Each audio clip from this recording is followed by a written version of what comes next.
my first job, I think I was 6 years old, because I was a tall guy.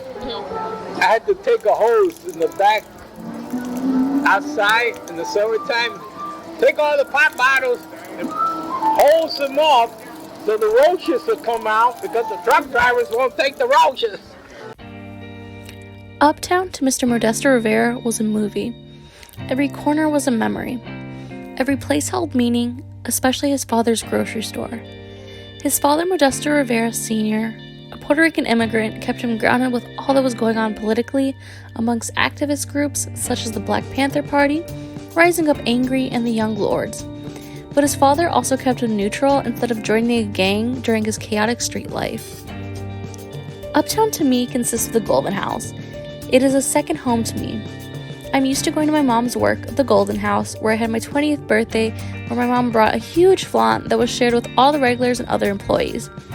I've had countless meals sitting at the counter, once next to two band members of a band I was meeting and seeing live that night at the Riviera that's right next door. Modesto Rivera's childhood and early adulthood was a different version of Uptown. To me, it was another neighborhood being gentrified just as my childhood neighborhood, Logan Square, has been. Logan Square to me was a neighborhood with vast culture and faces from every corner of the world. We weren't terribly wealthy, but we all knew each other and had block parties that were like family reunions. Slowly, Logan Square began to change. At first, it was one or two businesses closing down, and now Milwaukee Avenue is completely different.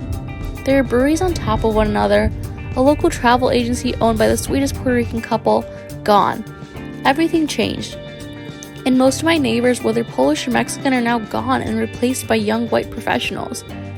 Uptown to him was addicting, life was interesting, and the dynamics in his home and outside life was like many others in Uptown. However, Modesto remembered the fraught race relations. There was a rule in Uptown. You could do all you want on the streets, talk to whoever you want, but you couldn't bring certain people home. I just couldn't. I don't know why, but it was a security thing. You couldn't bring certain people home. That's just... Not only was there this rule, but there was a sentiment of, well, you're not my race, so you don't understand my struggle. There is a lack of support between communities, despite the fact that they face similar issues. Mr. Rivera's father catered to the African American community, and his neighbors were those on the block of the 4600 North Winthrop, but there was still a racially fraught neighborhood. Yet there was still a slight bit of resentment towards one another, but the Daily Machine has effectively pitted communities of color against one another while they struggled to survive the urban renewal projects.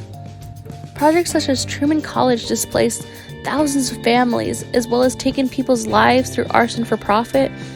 But with the Latinx and African American communities being pitted against one another during trying times, it was difficult to band together and bring down the Daily Machine that was causing this genocide in the Uptown community. Because of the racial dynamics in Uptown, the 4600 North Winthrop block was the only block where African Americans could live and own their own property. And this is because of restrictive covenants, which are illegal contracts that made it where African Americans could not buy their own property. The people on this block were some of Modesto Rivera's friends, challenging the prejudice between both the Latinx and African American communities. The block party showed how the groups have grown and changed over the decades despite hardships. From Modesto and Uptown's story, I learned the importance of being united. Together we are greater as one than against one another fighting the same fight. Communities need to be brought together instead of remaining divided. There is so much more now bringing us together as communities. The COVID-19 pandemic is daunting, however, bringing to light all of our commonalities. The great majority of us were tricked into going to college and amounting so much student debt that we will carry for years, or how we cannot afford decent health care. We have to put aside our small differences and realize how interconnected we all are. Together we are stronger than apart. We need to set aside our differences that are being exploited by society to keep us divided. I don't want to be part of the problem. I want to be part of the solution.